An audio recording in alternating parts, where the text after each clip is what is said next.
আসসালামু আলাইকুম প্রিয় শিক্ষার্থীরা, আজকের ক্লাসে আমি অষ্টম শ্রেণীর ইসলাম শিক্ষা বইয়ের চতুর্থ অধ্যায়ের অন্তর্ভুক্ত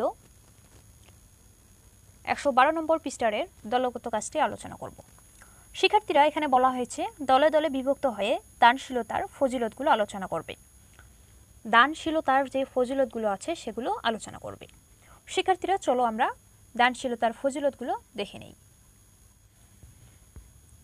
শিক্ষার্থীরা, উপস্থাপন করার শুরুতেই দানশীলতা সম্পর্কে তোমরা একটু উপস্থাপন করবে।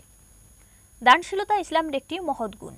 দানশীল ব্যক্তি আল্লাহর রহমত ও সন্তুষ্টি লাভ করেন এবং জান্নাতের অধিকারী হন।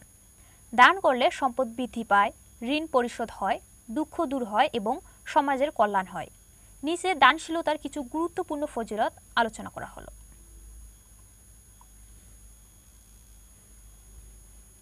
1. আল্লাহর রহমত ও সন্তুষ্টি। দানশীল ব্যক্তি আল্লাহর রহমত ও সন্তুষ্টি লাভ করেন। হাদিসে রাসূল সাল্লাল্লাহু আলাইহি ওয়াসাল্লাম বলেছেন, তোমরা দান করো, কারণ দান করলে তোমাদের রিজিক বৃদ্ধি পায় এবং তোমাদের পাপ ক্ষমা হয়ে যায়। 2. জান্নাত লাভ। দানশীল ব্যক্তির জন্য জান্নাতের দরজা উন্মুক্ত থাকে। এ প্রসঙ্গে রাসূল সাল্লাল্লাহু আলাইহি ওয়াসাল্লাম বলেছেন, জান্নাতের প্রতিটি দরজার সামনে দানশীলদের জন্য এক বিশেষ দরজা রয়েছে। এটি রয়েছে তিরমিজিতে। 3. সম্পদের বৃদ্ধি। দান করলে সম্পদ বৃদ্ধি পায় এবং পবিত্র হয়। রাসূল সাল্লাল্লাহু আলাইহি ওয়াসাল্লাম বলেছেন, যে ব্যক্তি দান করে তার সম্পদ কমে না, বরং বৃদ্ধি পায়। সহিহ মুসলিম। 4. ঋণ পরিশোধ। দান করলে ঋণ পরিশোধে সহায়তা হয়। রাসূল সাল্লাল্লাহু আলাইহি ওয়াসাল্লাম বলেছেন, যে ব্যক্তি দান করে তার ঋণ পরিশোধে সহায়তা করা হয়। তিরমিজি। 5. দুঃখ দূরীকরণ। দানশীলতা মানুষকে পরোপকারী ও সহানুভূতিশীল করে তোলে।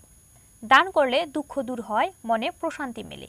দান এমন একটি উত্তম ইবাদত যা মানুষের দুঃখ দুর্দশা দূরীভূত করে।